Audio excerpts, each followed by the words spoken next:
البدع والأهواء، أهل البدع العقائدية وأهل البدع السياسية. نقول بيننا وبينكم السلف، بيننا وبينكم الكتب، كان فيقول البدع بيننا وبينكم.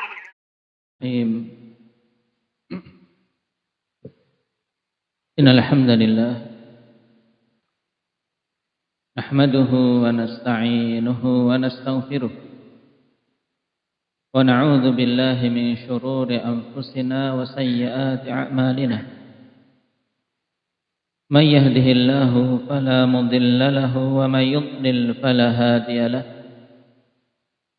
أشهد أن لا إله إلا الله وحده لا شريك له، وأشهد أن محمدا عبده ورسوله صلى الله عليه وعلى آله وأصحابه ومن تبعهم بإحسان إلى يوم الدين. أما بعد، إخواني الكرام rahimani wa rahimakumullah. Alhamdulillah, kita memuji Allah Subhanahu wa taala dan bersyukur kepadanya atas semua nikmat yang tidak henti-hentinya tercurah kepada kita semua. Alam tarau anna Allah sakhkhara lakum ma fis samawati wa ma fil ardh wa asbagha 'alaikum ni'amahu zahiratan wa batinah. Allah Subhanahu wa taala telah curahkan begitu banyak nikmat kepada kita semua yang sepantasnya bagi kita semua, akhwani fillah, untuk betul-betul berupaya mewujudkan kesyukuran yang sebenar-benarnya. Dan insyaallah ta'ala pada kesempatan malam hari ini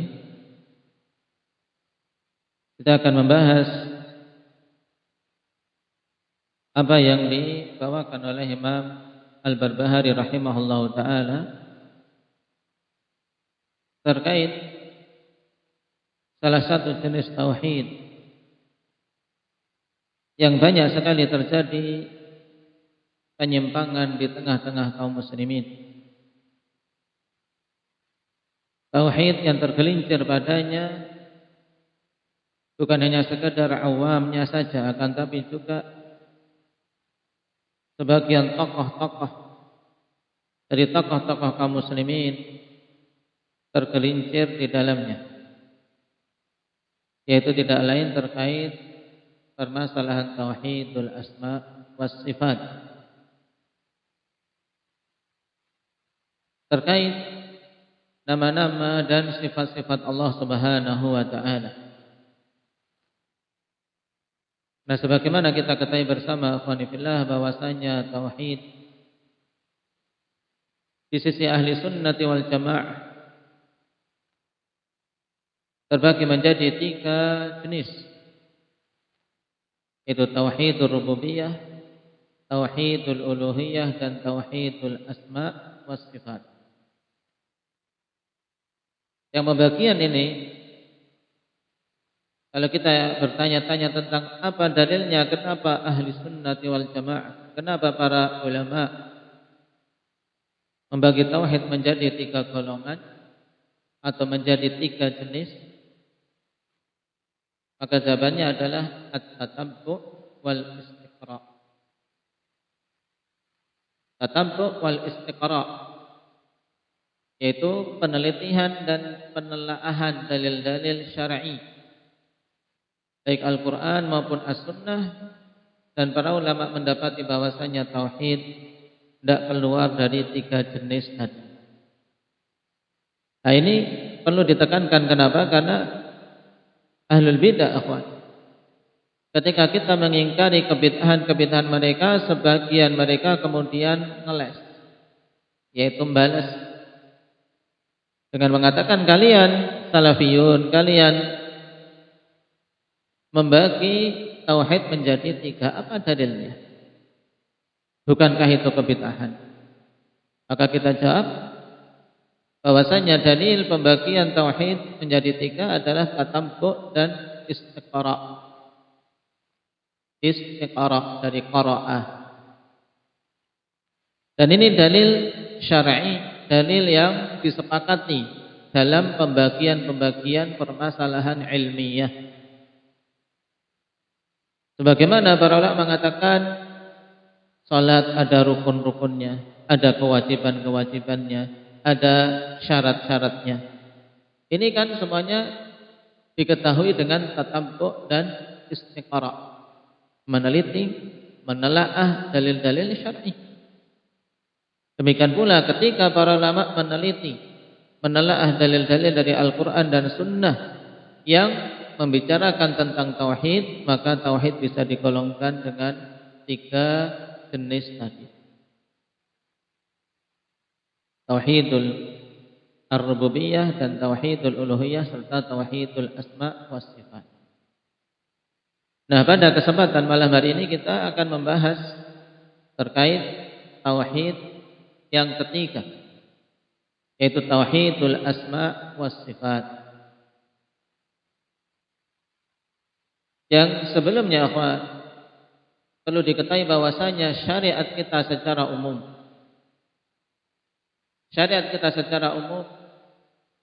tidak keluar dari 2 hal. Yaitu yang pertama adalah al-akhbar, yang kedua al-ahkam. Penalaran ini penting sebagai muqaddimah untuk tergambar kepada kita syariat kita secara global. Yaitu inti syariat kita itu tidak keluar dari 2 hal ini, yaitu akhbar, khobar, berita-berita. Ini yang pertama. Dan yang kedua al-ahkam, yang berupa hukum-hukum. Nah, terkait dengan hukum-hukum ini juga terbagi menjadi 2 lagi, yang Allah Subhanahu wa taala telah kumpulkan dalam ayat ala lahul khalqu wal amru. Nah, hukum-hukum Allah Subhanahu wa taala akan terbagi jadi 2, hukum syar'i dan hukum qadari, atau hukum-hukum kauniyah. Nah, hukum syar'i isinya berita berupa perintah dan larangan. Hukum-hukum syar'i berupa perintah dan larangan. Kewajiban kita dalam mensikapi perintah dan larangan jelas. Kalau itu perintah kita tunaikan, kalau itu larangan kita jauhi. Ini jelas. Kemudian terkait hukum-hukum qadari, ya kita beriman. Beriman dengan takdir Allah Subhanahu wa taala. Dan menerima apa yang Allah Subhanahu wa taala tetapkan. Baik. Ini tentang ahkam yang kemudian perincian ya akhwan, ya semua hukum-hukum di dalam syariat kita kembalinya dalam pembagian ahkam tadi, ahkam syar'iyah maupun ahkam qadariyah kauniyah. Nah, sekarang terkait akhbar, ini yang menjadi pembahasan kita nantinya insyaallah.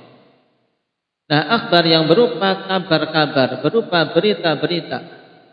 Nah, ini isinya akhwan yaitu apa? Penetapan atau peniadaan. Isinya penetapan atau peniadaan. Dan terkait dengan Allah Subhanahu wa taala yang berupa kabar-kabar adalah apa?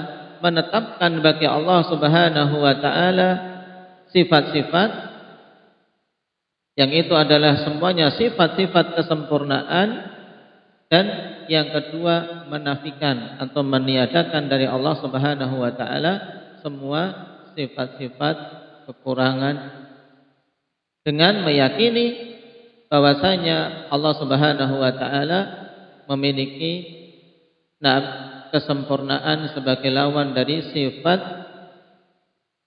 cacat dan sifat celah yang ditiadakan tadi.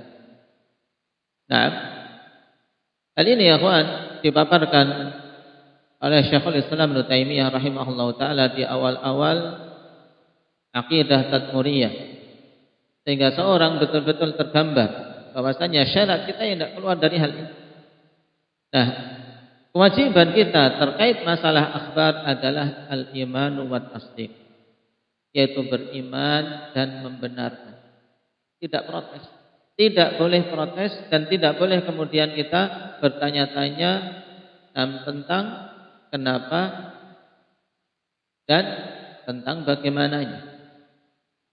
Apabila Allah Subhanahu wa taala tidak menjelaskan tentang hal tersebut. Nah, termasuk juga dalam asma dan sifat-sifat Allah Subhanahu wa taala. Karena terkait nama-nama dan sifat-sifat Allah kembalinya dalam permasalahan akhbar. Dalam permasalahan apa? Berita-berita. Yang itu datangnya dari Allah Subhanahu wa taala, baik diturunkan di dalam Al-Qur'an atau disampaikan melalui lisan Rasulnya alaihi salatu wassalam. Nah, kewajiban kita apa tadi? Al-iman. Kewajiban kita beriman kepadanya. Nah, wat tasdiq wat taslim.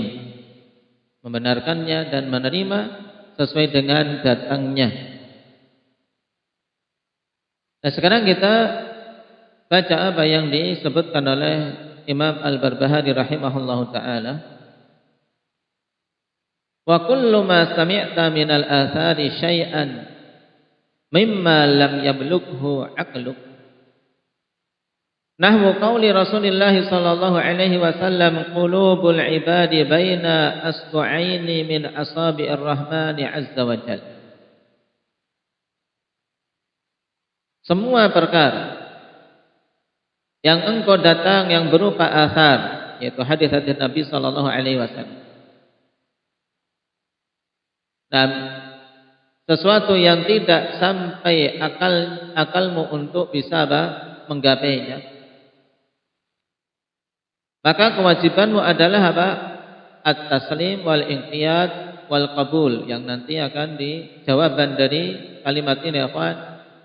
Setelah beliau menyebutkan beberapa sifat, kemudian beliau katakan fa'alaika bit taslimi wat tasdiq. Maka kewajiban atasmu untuk menerima dan membenarkannya. Wat tafwidhi war ridha, dan juga menyerahkan kepada Allah Subhanahu wa taala tentang kaifiyahnya. Bagaimananya kita kembalikan kepada Allah. Serta ridha dengan penetapan Allah Subhanahu wa taala. Wala tufassir syai'an min hadhihi bihawak. Jangan engkau sekali-kali untuk menafsirkan sedikit pun dari perkara-perkara yang terkait dengan sifat-sifat Allah Subhanahu wa taala itu dengan hawa nafsumu sendiri. Fa innal imana bihadza wajibun. Karena sungguhnya iman dengan hal ini adalah sesuatu yang wajib. Faman fassara syai'an min hadza bihawa aw raddahu fa huwa jahmi. Siapa saja yang menafsirkan sesuatu dari dalil-dalil yang datang terkait sifat-sifat Allah Subhanahu wa taala ini dengan hawa nafsunya, atau dia menolaknya, maka dia adalah seorang Jahmi, seorang yang berpemahaman Jahmiyah. Kemudian beliau menyebutkan, setelah apa? Memberikan gambaran secara ringkas tentang prinsip kita ketika mendapatkan dalil, ketika mendapatkan hadis yang akal kita tidak mencapainya. Baik, yaitu terkait sifat-sifat Allah Subhanahu wa taala.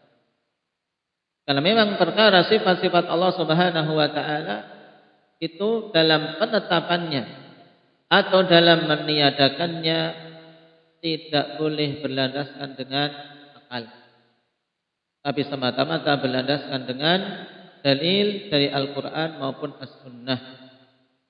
Yang ini kemudian diungkapkan oleh para ulama kita dalam kaidah pokok tentang asma wa sifat, bahwasanya babul asma'i was sifati tauqifiyah.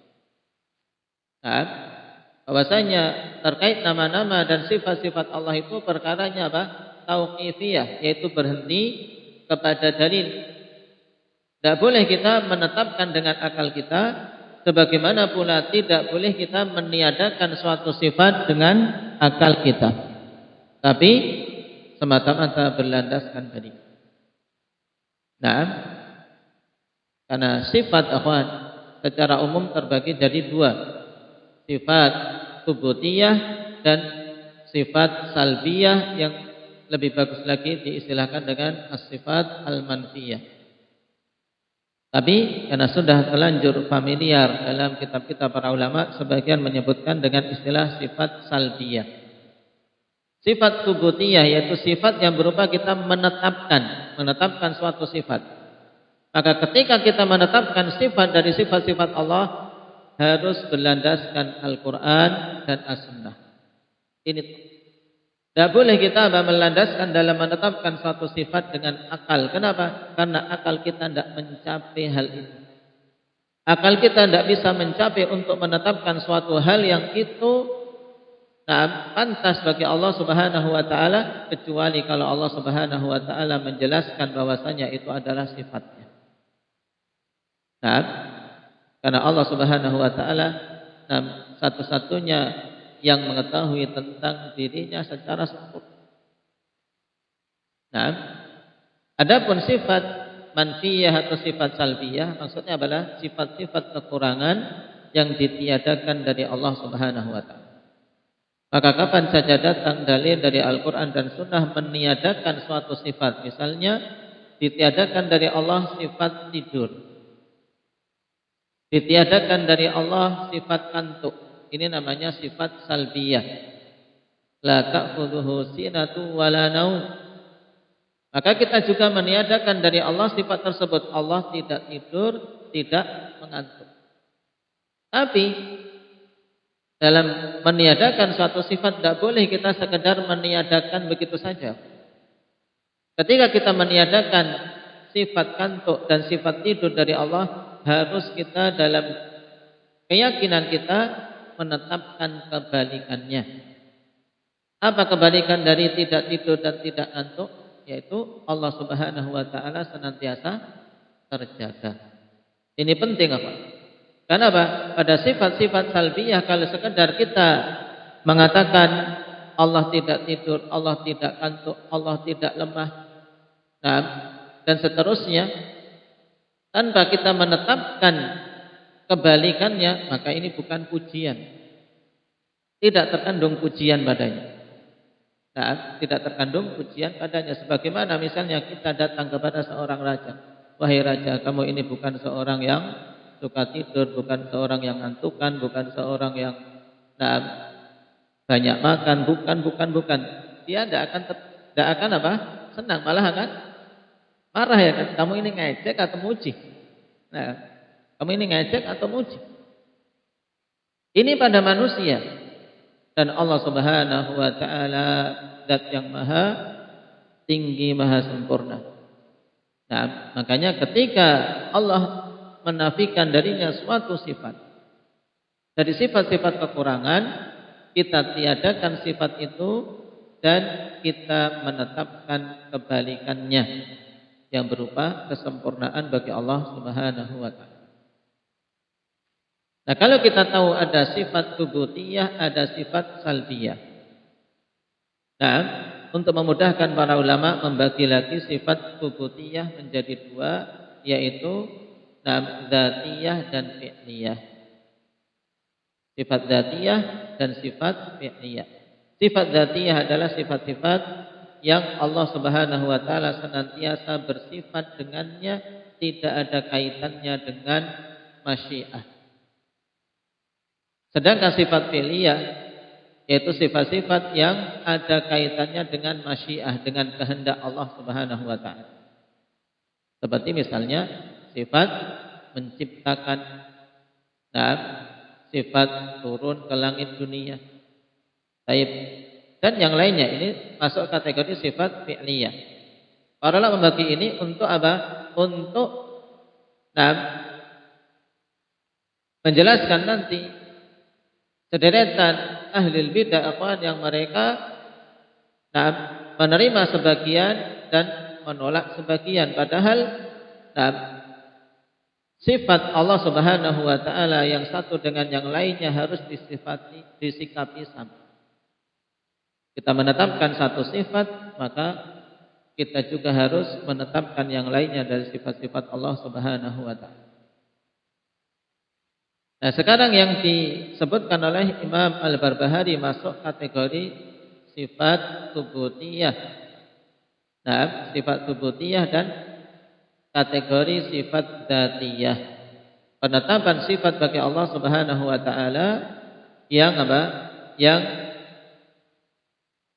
sifat tersebut tidak ada kaitannya dengan masyiah.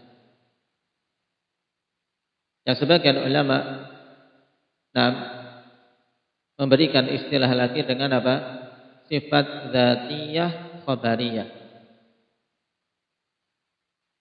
Nah, kenapa? Karena dalam menetapkannya akhwan sama sekali akal tidak ada apa? Tidak ada andil. Murni ini harus apa? Harus tunduk kepada dalil yang ada. Qala nahwu qauli Rasulillah sallallahu alaihi wasallam qulubul ibad baina asbu'aini min asabi'ir rahmani azza wa jalla. Ini sifat yang pertama yang beliau sebutkan, yaitu penetapan sifat jari bagi Allah Subhanahu wa taala. Nah, karena telah datang dalil yang sahih dan sharih. Dalil yang sahih yang sharih. Maksudnya apa, kawan? Sahih jelas, itu Nabi sallallahu alaihi wasallam mengucapkan. Sharih yang jelas gamblang, tidak bisa dipalingkan ke kiri atau ke kanan, tidak bisa ditarik-tarik kepada makna yang lain. Ini namanya sharih.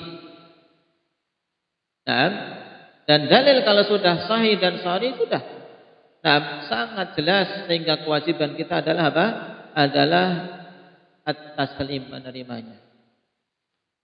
Rasulullah mengatakan, qulubul ibad baina asbu'aini min asabi'ir rahmani azza wa jalla.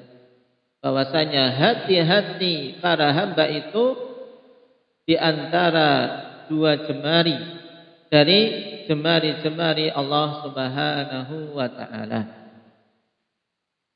Nah, hadis ini datang dalam riwayat Imam Muslim dari Abdullah bin Amr bin Al-As radhiyallahu anhuma,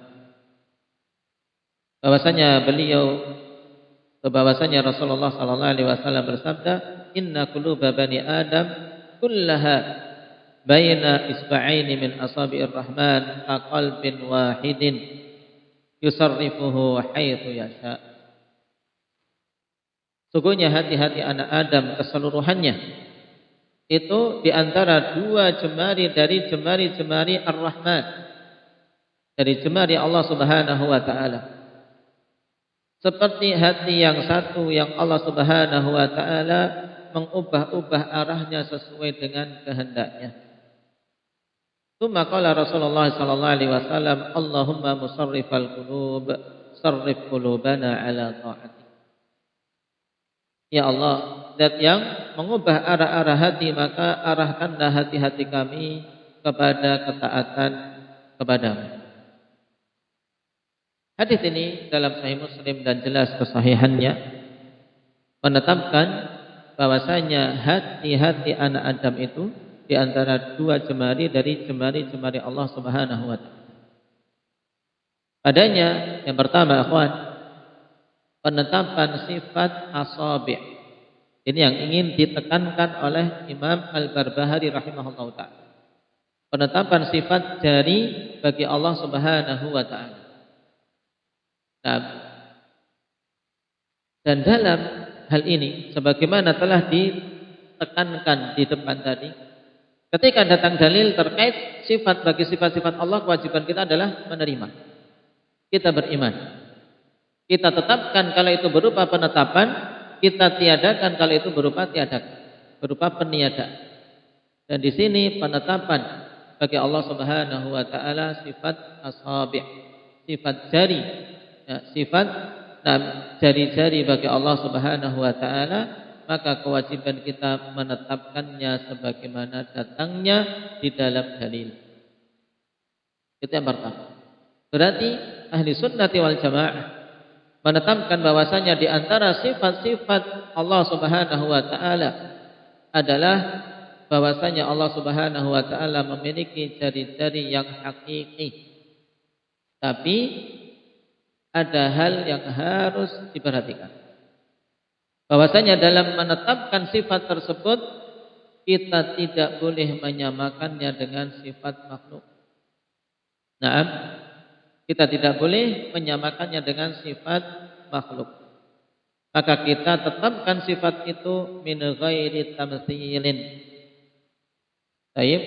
Kenapa? Karena Allah Subhanahu wa taala telah menegaskan kaidah pokok dalam hal ini dalam firman-Nya, laisa kamitslihi syai'un wa huwas samiul basir. Tidak ada sesuatu apapun yang menyerupai Allah Subhanahu wa taala. Tidak ada sesuatu pun yang menyerupai Allah. Dan Allah Subhanahu wa taala adalah As-Sami'ul Basir, zat yang Maha mendengar lagi Maha melihat. Demikian pula Allah katakan, walam yakul lahu kufuwan ahad. Tidak ada satu pun yang menyamai Allah Subhanahu wa taala. Dan Allah Subhanahu wa taala juga katakan, hal ta'lamu lahu samiyya. Tidak ada yang serupa dengan Allah Subhanahu wa taala. Maka ini harus terpatri pada diri kita ketika kita menetapkan suatu sifat. Dari sifat-sifat Allah tidak boleh kita samakan dengan sifat para makhluknya. Berarti jari-jari yang kita tetapkan itu merupakan sifat bagi Allah berdasarkan hadis yang sahih ini, akhwan, yaitu jari yang sesuai dengan keagungan Allah Subhanahu wa taala, tidak sama dengan jari-jari para makhluk. Yang pertama. Kemudian yang kedua, ketika kita menetapkan sifat ini juga kita harus memutus dalam benak kita, akhwan, semua penggambaran tentang bagaimananya sifat jari tersebut. Yang diungkapkan oleh Syekh Aman Al-Jami rahimahullah ta'ala dalam kaidah terkait asma wa sifat, yaitu apa? Qat'ut tam'i an idraki kaifiyati sifatillah ta'ala. Kita harus putus keinginan-keinginan untuk mengetahui kaifiyat sifat Allah Subhanahu wa taala. Nah, kenapa ya kawan? Harus diputus dalam pembahasan asma wa sifat untuk mengetahui kaifiyahnya.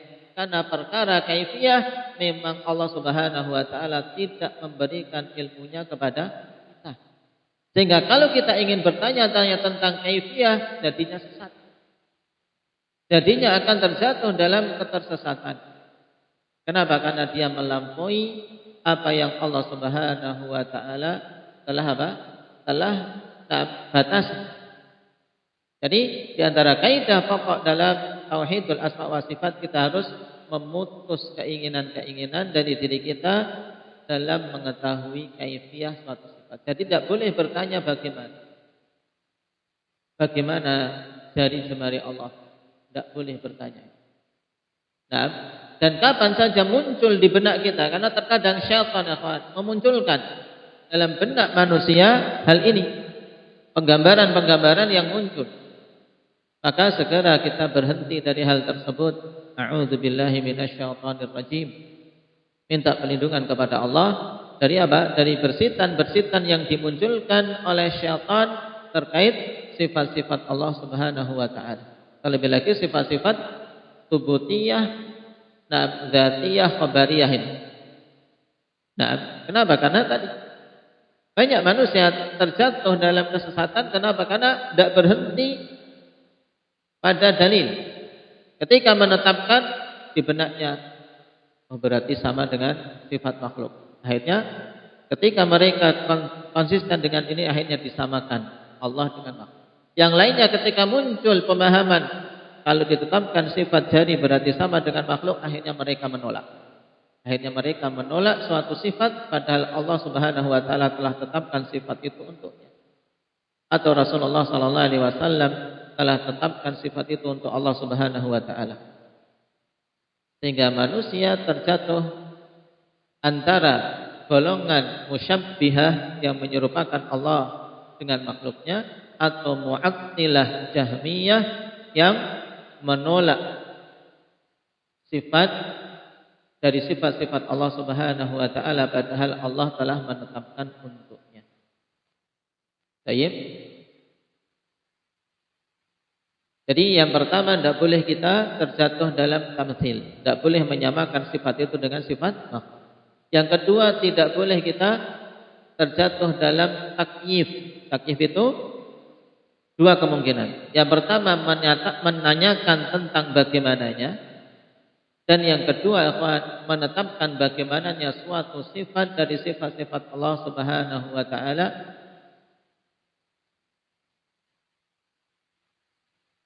Perkara ketiga yang harus kita jauhi dalam penetapan suatu sifat akhwan, yaitu tahrif. Tidak boleh kita dalam menetapkan suatu sifat kita mentahrif. Tahrif yaitu apa? Memalingkan suatu sifat yang Allah Subhanahu wa taala tetapkan dari makna yang zahir kepada makna yang lemah atau batin. Nah, seperti misalnya tentang sifat yang kita bahas ini, yaitu sifat asabi', sifat jari bagi Allah Subhanahu wa taala. Kemudian dipalingkan kepada makna itu bukan jari, bukan jari yang kita kenal, bukan jari yang kita pahami secara bahasa jari. Nah, tapi itu adalah nikmat Allah Subhanahu wa taala. Dipalingkan dari makna asabi' yang sebenarnya yang maklum di dalam lughah Arabiyah, kemudian dipalingkan kepada makna yang batil, yang lemah. Ini namanya tahrif. Nah, dan tahrif di antara metode yang banyak ditempuh ahli bidah wal ahwa untuk menolak sifat-sifat yang menurut mereka tidak masuk di akal, atau menurut mereka apabila menetapkan akan sama dengan makhluk. Yang ini semuanya sebabnya karena mereka sudah memahami sejak awal salah. Sejak awal mereka tidak menjalankan prinsip-prinsip ahli sunnah dalam menetapkan suatu sifat. Tadinya saja mereka berjalan di atas prinsip ahli sunnah dalam menetapkan suatu sifat. Ditetapkan suatu sifat bagi Allah, sifat yang sesuai dengan keagungan Allah, tidak sama dengan sifat makhluk. Kita tidak bertanya-tanya tentang bagaimananya. Selesai. Kita beriman, kita menerima bahwasanya itu sifat Allah Subhanahu wa taala. Nabi menetapkan bahwasanya Allah memiliki sifat yaitu jari. Bahwasanya Allah Subhanahu wa taala memiliki jari-jari, maka kita tetapkan dengan jari-jari yang sesuai dengan keagungan Allah, tidak sama dengan jari-jari para makhluk, dan tidak boleh kita membagaimanakannya. Kapan saja muncul akhwan, bagaimananya ini, jarinya bagaimana, ini harus segera berhenti. Harus segera berhenti dan minta perlindungan kepada Allah dari was-was syaitan. Karena hal itulah yang telah menggelincirkan banyak kaum dalam pembahasan ini. Nah, kemudian akhwan, dalil tentang penetapan sifat jari-jari ini juga ditunjukkan dalam hadis yang dikeluarkan oleh Imam Bukhari dan Muslim dari Abdullah bin Mas'ud radhiyallahu anhu.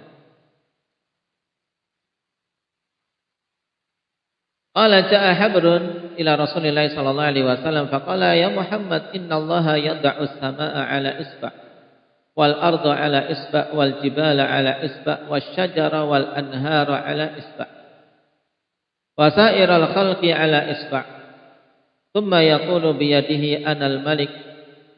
Fadhahika Rasulullah sallallahu alaihi wasallam wa qala wa ma qadarullaha haqqa qadrih. Abdullah bin Mas'ud mengatakan seorang habr, yaitu ulama dari ulama Yahudi, ahli ilmunya Yahudi, datang kepada Rasulullah sallallahu alaihi wasallam mengatakan, wahai Muhammad,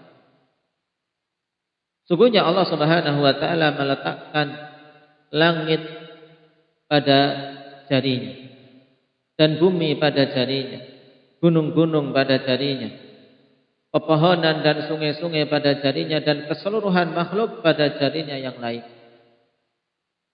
Nah, jadi langit pada satu jari, bumi pada jari yang lain, gunung-gunung pada jari yang lain, pepohonan dan sungai-sungai pada jari yang lain, dan keseluruhan makhluk di jari yang lain. Kemudian Allah Subhanahu wa taala katakan, Anal Malik, aku adalah penguasa jagat raya. Ini perkataan siapa? Perkataan seorang Yahudi.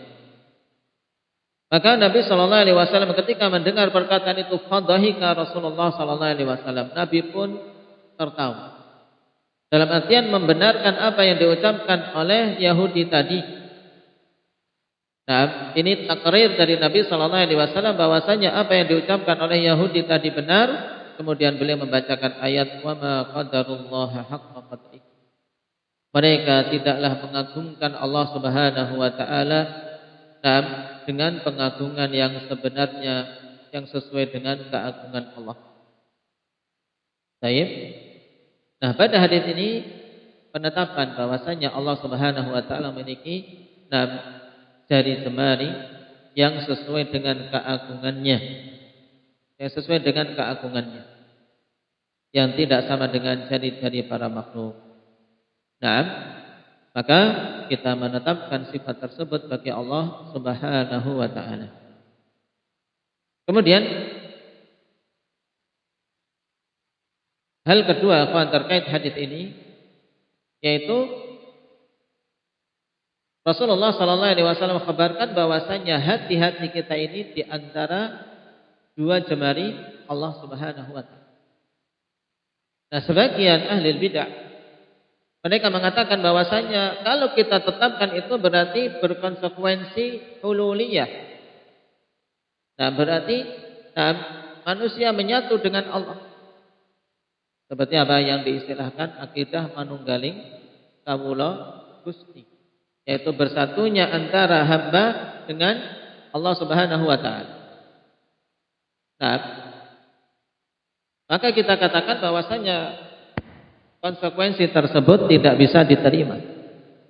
Kenapa, akhwan? Karena tidak melazimkan bahwasanya hati itu di antara dua jemari Allah Subhanahu wa taala, kemudian jari tersebut menyentuh hati manusia atau menyatu dengan manusia, tidak.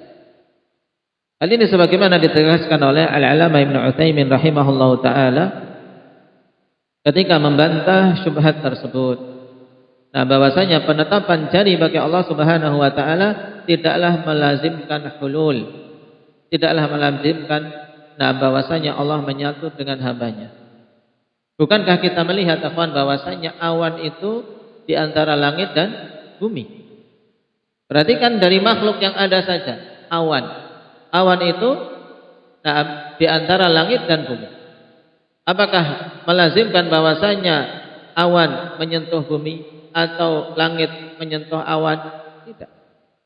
Maka demikian pula dengan apa? Hati-hati anak Adam ini.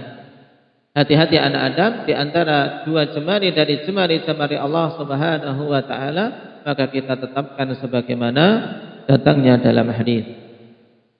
Baik. Syekh Ibnu Utsaimin rahimahullahu taala mengatakan, wala yalzamu min kauni qulubi bani Adam baina isba'aini minha an takuna mumasatan laha.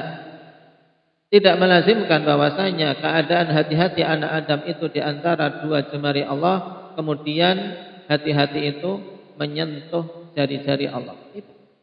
Tidak ada kelaziman. Hatta yuqal innal haditha muhimun lil hulul fayajibu sarfuhu an dhahiri. Sampai harus dikatakan bahwasanya hadis ini memberikan makna hululiyah sehingga harus dipalingkan dari makna zahirnya. Tidak butuh untuk apa? Untuk ditahrif, tidak butuh untuk dipalingkan dari makna aslinya. Kemudian beliau berikan penalaran. Fahadat sahab musakharun baina as-sama'i wal ard wa huwa la yamassus sama' walal ardh. Perhatikan, awan. Awan itu berada di antara langit dan bumi. Dalam keadaan awan tidak menyentuh langit, tidak pula menyentuh bumi. Nah, maka demikian pula hati-hati anak Adam. Maka kita tetapkan sifat isbi', sifat dari jemari bagi Allah Subhanahu wa taala. Juga kita beriman bahwasanya hati kita semua di antara dua jemari-jemari Allah Subhanahu wa taala. Baik, kemudian yang ketiga dari hadis tadi, ini yang tidak kalah pentingnya akhwan, yaitu bahwasanya hati-hati ini Allah Subhanahu wa taala yang mengubah-ubah arahnya sesuai dengan kehendaknya. Nah, maka ketika hati-hati itu Allah yang mengubah arahnya. Untuk bisa kita mendapatkan kekokohan, ya mintalah kepada Allah SWT.